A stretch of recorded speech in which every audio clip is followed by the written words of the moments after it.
La France bouge. Que sont-ils devenus ? Benjamin, on va passer un coup de fil au cofondateur de Résilience. Mais Résilience, c'est quoi ? Alors c'est une solution pour suivre à distance les patients atteints de cancer. Ça se présente sous la forme d'une application mobile pour que les patients puissent chaque semaine répondre à des questionnaires sur leur traitement ou leurs effets secondaires.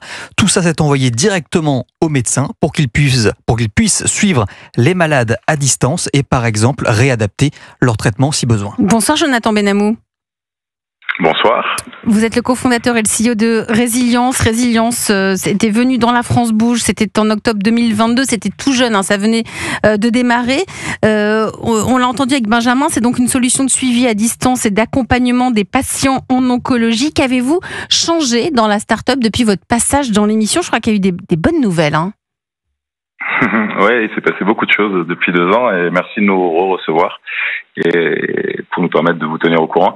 Écoutez, alors, aujourd'hui, Résilience, c'est un peu plus de 200 collaborateurs. En moins de 2 ans, c'est 14 000 patients télésuivis. On est déployé dans un peu plus de 110 établissements de santé en France et en Belgique et on commence l'Allemagne, donc on est présent chez Gustave Roussy, au CHU de Bordeaux, au CHU de Lille, dans tous les centres Ramsay, Elsan, bref, beaucoup d'hôpitaux.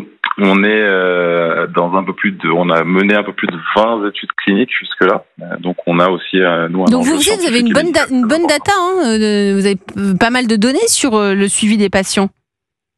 Alors c'est exactement ça, c'est-à-dire qu'on a commencé par la télésurveillance, c'est ce qui est notre axe principal et notre business model principal aujourd'hui puisqu'on est remboursé par la Sécurité sociale, on était la première société à être remboursée de manière pérenne.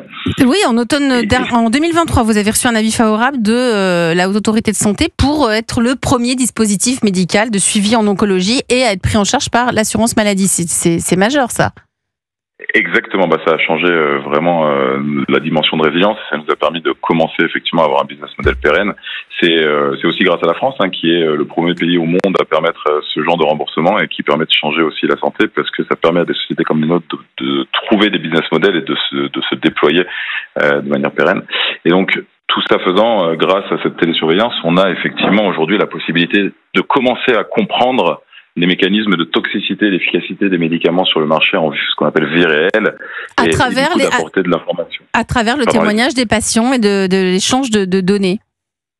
Exactement, à travers en fait les questionnaires qui sont envoyés chaque semaine aux patients, qui sont remplis à plus de 90% par les patients qui sont suivis par télésurveillance et par Résilience, et ce qui nous permet derrière de comprendre des choses qu'on ne comprenait pas auparavant. C'est-à-dire qu'une fois qu'un médicament est mis sur le marché, il y a très peu de données de vie réelle qui sont collectées de la part du patient. Quand on parle de données de vie réelle, ce sont des données qui viennent du patient et qui nous permettent de comprendre plein de choses. C'est-à-dire qu'on se dit que demain, on pourra éventuellement comprendre des marqueurs ou trouver des marqueurs qui ne sont plus des biomarqueurs, mais des marqueurs environnementaux, sociétaux, nutritionnels, qui nous permettront de comprendre des mécanismes qu'on ne perçoit pas du tout aujourd'hui. Il y a 10 ans, Roche a découvert que le pamplemousse avait des effets inhibiteurs sur certaines chimiothérapies. Voilà, peut-être que demain, on se rendra compte que la pomme, chez certains individus, a des effets accélérateurs sur certaines immunothérapies. On ne sait pas, mais en tout cas, on cherche.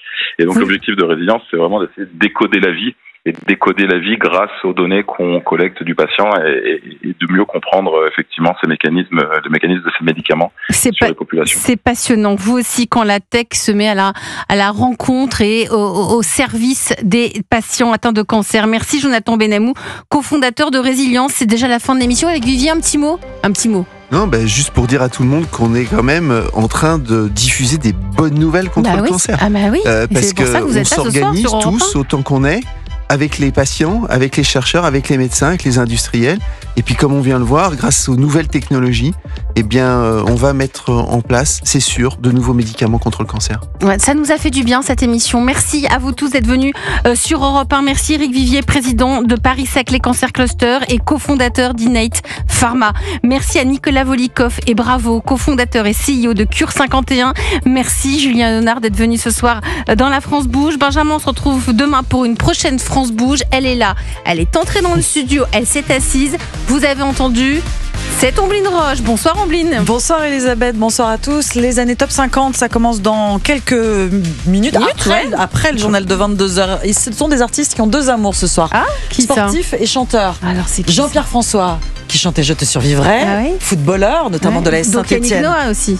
Alors Yannick Noah également, on l'a pas ce soir, mais on l'aura une prochaine fois. Rock voisine, hockeyeur avant une blessure, avant d'être chanteur au Canada bien sûr. Et puis Patrick Bruel, alors c'est pas du sport, quoique joueur de poker.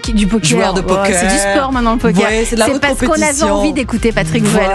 On va entendre quoi Patrick Bruel ce soir? Alors regarde. Ah bah génial. En plus il y a les 30 ans de l'album. Exactement. Allez, excellente soirée à toutes et à tous sur Europe 1.